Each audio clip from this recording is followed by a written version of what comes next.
મિત્રો, જો માં તમારી શક્તિ છે તો ચેનલને સબસ્ક્રાઇબ કરી દો. નમસ્કાર મિત્રો, મારું નામ સંગીતા છે. મારી ઉંમર 35 વર્ષ છે અને હું અમદાવાદની એક મોટી કોઠીમાં રહું છું. મારા પતિ રાજેશ એક બિઝનેસમેન છે. જેઓ મોટાભાગે બહાર જ રહે છે. ક્યારેક દિલ્હી, ક્યારેક મુંબઈ. આ કારણે કોઠીનું બધું કામ, તેની દેખભાળ અને મારા એકલતાનો સામનો આ બધું મારે જ છે. એક રસોઈયો અને એક માળી, પણ હાલમાં જ એક નવો નોકર આવ્યો છે જેનું નામ સોનુ છે. ઉંમર લગભગ 25 વર્ષની હશે. શ્યામળો, પાતળો પણ ચહેરા પર એક સચ્ચી સ્મિત અને આંખોમાં કંઈક ઊંડાણ હતું જે વિચિત્ર લાગતું હતું પણ ગમતું પણ હતું. પહેલીવાર જ્યારે તે સામે આવ્યો હતો, સફેદ શર્ટ અને સહેજ ફાટેલી જીન્સમાં, તેના હાથમાં પાણીનો ગ્લાસ હતો જે તેણે ખૂબ જ નરમાઈથી મારી આંગળીઓને સ્પર્શી તો થોડી પોળો માટે હું થંભી ગઈ હતી. કદાચ એટલે કે ઘણા દિવસો પછી કોઈએ મને આટલા ધ્યાનથી જોઈ હતી. પતિના બિઝનેસ ટૂર હવે મહિના 2 મહિના સુધી ચાલતા હતા. આવા સમયે કોઠીમાં શાંતિ સિવાય કંઈ ન હતું. દિવાલો પણ જાણે ચૂપચાપ મારી સાથે વાતો કરતી અને હું બસ તેમને સાંભળતી રહેતી. સોનુ આવ્યો તો લાગ્યું જાણે ઘરમાં થોડી હલચલ પાછી ફરી હોય. સવારે તે ઝાડુ પોતું કરતો, પછી બગીચામાં જઈને છોડવાઓને પાણી આપતો. તે જ્યારે પણ હું અગાસીમાં ઊભી રહીને નીચે જોતી, તે જાણે મારા જોવાનો અંદાજ પારખી લેતો અને બસ ઠીક, હા, તે સ્મિતમાં કંઈક એવું હતું જે સીધું દિલમાં ઉતરી જતું હતું.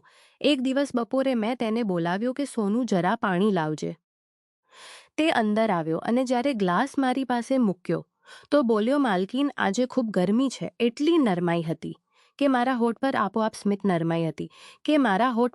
સ્મિત આવી દે. પછી જ્યારે તે ફર્યો તો તેની ચાલમાં એક આત્મવિશ્વાસ હતો જે કોઈ પણ નોકરમાં ભાગ્ય જોવા મળ્યો હોય બીજા દિવસે, જ્યારે હું ભાગ્ય જોવા મળ્યો હોય બીજા દિવસે, જ્યારે હું રૂમ માલકીન, આ ફૂલદાની અહીં ઠીક લાગશે? કારણ કે તેણે આ સવાલ ખૂબ જ સહજતાથી પૂછ્યો હતો, જેમ કોઈ પોતાનું પૂછે. મેં કહ્યું, તને જે ઠીક લાગે. અને તે દિવસે પહેલી વાર અનુભવ્યું કે હું તેના જવાબોની રાહ જોવા લાગી છું. સાંજે જ્યારે તે બગીચામાં પાણી આપી રહ્યો હતો તો મેં બારીમાંથી જોયું. તેની બાજુઓની નસો ઉપસી આવી હતી. સૂરજના ઢળા પર એક વિચિત્ર સચ્ચાઈ હતી અને તેના ચહેરા પર એક વિચિત્ર સચ્ચાઈ હતી. ખબર નહીં કેમ હું વારંવાર તે તરફ જોઈ રહી હતી. રાત્રે જ્યારે પતિનો ફોન આવ્યો, તેણે હંમેશની જેમ બસ કામની વાતો કરી. પછી કહ્યું કે આવતા અઠવાડિયા સુધી નહીં આવી શકે. ફોન મૂકતા જ મનમાં એક ખાલીપણું ઉતરી આવ્યો. તે જ રાત્રે અગાસીમાં બેઠી હતી કે સોનુ ચા લઈને આવ્યો. બોલ્યો, માલકીન, વિચાર્યું કે તમે એકલા હશો, ચા બનાવી દીધી. હું ચોંકી, પણ સાથે જ દિલને સારું પણ લાગ્યું. મેં કહ્યું, તને કેવી રીતે ખબર કે મારે ચા પીવી છે? તે બોલ્યો, ખબર નથી. લાગ્યું કે કદાચ પીશો. તેની આંખો ઝૂકી એલી હતી, પણ તેમાં એક સાદગી હતી જે દિલને સ્પર્શી ગઈ. મેં ધીમેથી કપ લીધો અને પહેલો ઘૂંટ લેતા જ બોલી, બહુ સરસ ચા બનાવી છે. તે હસ્યો અને બોલ્યો, તમારા માટે તો કોશિશ કરવી જ જોઈએ. તે પણ કંઈક વધારે જ ઊંડો હતો. બીજા દિવસથી સોનુની હાજરી મને દરેક જગ્યાએ અનુભવવા લાગી. જ્યારે હું રસોઈમાં હોઉં તો લાગતું કે તે નજીક જ છે. જ્યારે હું અગાસીમાં ઊભી હોઉં તો અનુભવાતું કે તેની નજર મારા પર છે. તે કંઈ બોલતો ન હતો, પણ તેની ચૂપકીદીમાં પણ એક ભાવ હતો, એક સાથ. હું થોડી થાકેલી હતી તો બોલી, સોનુ, આજે જરા માથું દબા લાગ્યો. તેણે કંઈ પણ કહ્યા વિના હાથમાં તેલ લીધું અને ધીમે ધીમે વાળમાં આંગળીઓ ફેરવવા લાગ્યો. તેની આંગળીઓનો સ્પર્શ તે જ અહેસાસમાં ખોવાયેલી રહી હતી. હું થોડી પળ સુધી બસ તે જ અહેસાસમાં ખોવાયેલી રહી હતી, પણ મને લાગ્યું જાણે દરેક આંગળી સાથે તે મારો થાક દૂર કરી રહ્યો હોય. જ્યારે તેણે ધીમેથી પૂછ્યું, આરામ મળ્યો માલકે? તો તેના અવાજમાં એટલી સચ્ચી ચિંતા હતી કે દિલ પીગળી ગયું હતું. મેં બસ હા કહ્યું, પણ દિલમાં ઘણી હલચલ હતી. તે પછી અમારા વચ્ચે એક અકથ્ય સંબંધ બંધાવા લાગ્યો. તે મારા દરેક ઈશારાને બોલ્યા વિના સમજી જતો. સવારે જો હું તેવું જ ફૂલ તોડીને ફૂલદાનીમાં મૂકી દે હોત તો તે બગીચામાં તેવું જ ફૂલ તોડીને ફૂલદાનીમાં હસતી રહેતી. એક દિવસ મેં તેને ડાઇનિંગ ટેબલ પર અખબાર વાંચતો પકડી લીધો. બોલી, અરે વાહ, તું તો ભણેલો લાગે છે. તે બોલ્યો, થોડું ઘણું માલકીન, 10મા ધોરણ સુધી મેં કર્યું. તો પછી વધારે કેમ ન ભણ્યો? તે બોલ્યો, ઘરની હાલત ઠીક નહોતી, કામ કરવું પડ્યું. તે જવાબમાં તેની સાદગી હતી, પણ મને તેમાં એક ગહેરાઈ દેખાઈ. તે પછી જ્યારે પણ અમે વાત કરતા, તે હંમેશા મારી વાત ધ્યાનથી સાંભળતો, જાણે દરેક શબ્દ તેના માટે મહત્વ રાખતો હોય. એક દિવસ પગ લપસી ગયો. તે પહેલાં કે હું તેણે ઝટ દઈને મને પકડી લીધી થોડી પળ માટે, હું તેના છાતીથી અડીને ઊભી રહી ગઈ હતી. તે ક્ષણ જાણે થંભી ગઈ હતી. તેની ધડકનો તેજ હતી અને હું બસ શ્વાસ રોકીને ઊભી રહી હતી. તેની બસ શ્વાસ કહ્યું સંભાળીને, મન ક્યાં ખોવાઈ ગઈ હતી. પછી તેણે ધીમેથી કહ્યું, પણ મન ક્યાં ખોવાઈ ગયું? તે દિવસ પછી જ્યારે તે સામે આવતો, મારી ધડકનો તેજ થઈ જતી. સાંજે અરીસા સામે ઊભી હતી તો પોતાને જોતા વિચાર્યું, શું ખરેખર હું હજુ પણ એટલી આકર્ષક છું. કદાચ સોનુની નજરો એ મને ફરીથી પોતાના પ્રત્યે જાગૃત કરી દીધી હતી. એક દિવસ વરસાદ વરસી રહ્યો હતો. કોઠીની બહાર પાણી ભરાઈ ગયું હતું. વીજળી ચાલી ગઈ હતી. હું અગાસીમાં ઊભી હતી. ત્યાં જ રવિન્સ પલળી જશો. મેં કહ્યું, રહેવા દેને. સોનું, ક્યારેક ક્યારેક પલળવું સારું લાગે છે. તે હસ્યો અને બોલ્યો, જો મન હોય તો હું પણ પલળી જાઉં. અને પછી રાહ જોયા વિના તે મારી પાસે આવી ગયો. અમે બંને વરસાદના ટીપામાં થોડીવાર ઊભા રહ્યા. હવા ઠંડી હતી, પણ તેની પાસે હોવાથી એક વિચિત્ર ગરમાહટ હતી. તે દિવસે પહેલી વાર લાગ્યું કે કોઠીમાં હવે સન્નાટો નથી રહ્યો. રાત્રે જ્યારે હું મારા રૂમમાં પાછી ફરી તો મનમાં હલચલ હતી. શું આ ફક્ત એક આકર્ષણ હતું કે કંઈક બીજું? હું પોતાને સવાલો પૂછતી રહી, પણ જવાબ ન મળ્યો. બીજા દિવસે રવિએ કહ્યું, માલકીન, જો કોઈ કામ ના હોય તો હું બજાર જઈ આવું. મેં કહ્યું, ઊંધો રહે, હું પણ આવું છું. કદાચ હું પોતે જ તેને સાથે રહી જવા માંગતી હતી. રસ્તામાં અમે બંને સાથે હતા, પણ બોલ્યા વિના ઘણું બધું કહી રહ્યા હતા. તેની આંખોમાં એક સન્માન હતું અને મારા મનમાં એક પોતાનુંપણું. જ્યારે અમે પાછા ફર્યા તો તેણે ધીમેથી બોલ્યું, માલકીન, તમને થાક લાગી રહ્યો છે, આરામ કરી લો. તેના અવાજમાં એટલી ચિંતા હતી કે હું થોડી પણ તેને જોતી રહી. તે રાત્રે ઊંઘ ન આવી. મનમાં તે જ દ્રશ્યો ઘૂમતા રહ્યા, તેની આંખો, તેનો અવાજ અને તે વરસાદની પળ. હવે સોનું મારા માટે માત્ર એક નોકર નહોતો રહ્યો. કદાચ કંઈક એવું જોડાઈ ગયું હતું અમારા વચ્ચેની. તે અકથ્ય નિકટતા વધતી રહી. ક્યારેક તે મારી પસંદ કરેલી સાડીના વખાણ કરી દેતો, ક્યારેક હું વગર કારણે તેને ચા માટે બોલાવી લેતી. અને હર વખતે જ્યારે અમારી નજરો મળતી તો જાણે સમય થંભી જતો. હું જાણતી હતી, દિલની લાગણીઓને કોણ જાણતી હતી કે આ રસ્તો સહેલો નથી, પણ દિલની લાગણીઓને કોણ રોકી શક્યું? અને હવે જ્યારે દર સવારે તે મારી બહાર ઝાડુ લગાવતો તો મારી આંખો તેની તરફ ઉઠી જતી. બીજા દિવસે સવારે જ્યારે મેં આંખો ખોલી, તે છોડવાઓને પાણી આપી રહ્યો હતો, પણ આજે તેની ચાલ થોડી ધીમી હતી. ચહેરો થોડો થાકેલો લાગે છે. મને વિચિત્ર ચિંતા થઈ. મેં નીચે જઈને પૂછ્યું, સોનું, તબિયત ઠીક છે ને? તે હસ્યો, હા માલકીન, બસ રાત્રે બાકીનું કામ પછી કરી લેજે. તે બોલ્યો, ના માલકીન, તમારા માટે કામ કરવું ખરાબ નથી લાગતું. તેના શબ્દોમાં જે પોતાપણું હતું, તેણે દિલને સ્પર્શી લીધું. હું ત્યાં જ થોડીવાર ઊભી રહી અને પહેલીવાર ઈચ્છા થઈ કે કાશ તે માત્ર નોકર ના હોત. તે દિવસે બપોરે જ્યારે હું રૂમમાં હતી તો અચાનક બહાર જોરદાર વરસાદ શરૂ થઈ ગયો. વીજળી ચાલી ગઈ અને કોઠીમાં અંધારું છવાઈ ગયું. સોનું દોડતો આવ્યો, માલકીન, બારીઓ બંધ કરી દો. મેં કહ્યું, હા, પણ પહેલા અંદર આવી જા, પલળી જઈશ. તે અંદર આવ્યો. તેના કપડાં પૂરી રીતે ભીંજાયેલા હતા. પાણીના ટીપા તેના વાળમાંથી ટપકી રહ્યા હતા. મેં કહ્યું, ઊભો રે, ટુવાલ લાવું છું. જ્યારે હું ટુવાલ લઈને પાછી તો જોયું કે તે ઊભો હતો, પણ આંખોમાં એક સંકોચ હતો. મેં કહ્યું, લે, વાળ સૂકવી લે. એણે ધીમેથી ટુવાલ લીધો, પણ જેવો વાળમાં લગાવ્યો, મારા હાથ તેના હાથને સ્પર્શી ગયા. તે પણ કંઈક અલગ હતી.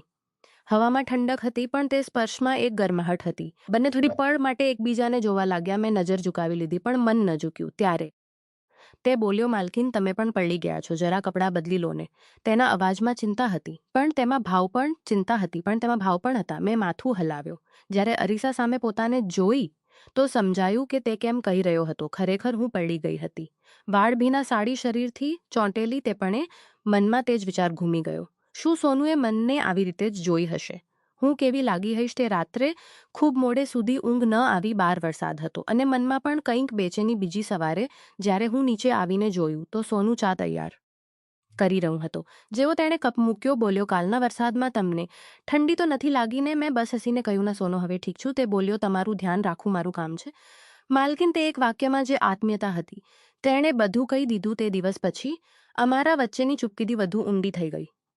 તે બોલ્યા વિના સમજી જતો કે મને શું જોઈએ છે. જો હું થાકેલી હોઉં તો કહ્યા વિના લીંબુ પાણી લઈ આવતો.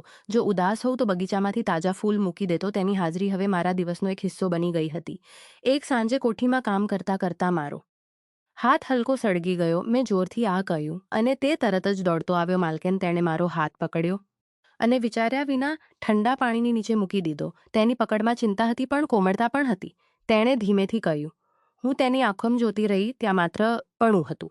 હું તેની આંખોમાં જોતી રહી, ત્યાં માત્ર ફિકર નહોતી, એક પોતાપણું હતું જે શબ્દોથી મોટું હતું. મેં કહ્યું, મારા માટે આટલું ફક્ત માલકીન નથી. તેના આ જવાબે જાણે મને રોકી લેતી. હું કંઈ કહી ન શકી, બસ ત્યાં જ ઊભી રહી ગઈ. રૂમમાં સન્નાટો હતો, પણ તે સંતામાં પણ દિલનો અવાજ સાફ સંભળાતો હતો. આવતા કેટલાક દિવસો સુધી હું પોતાને સમજાવવાની કોશિશ કરતી રહી કે આ ખોટું છે, પણ દિલની વાત કોણ ટાળી?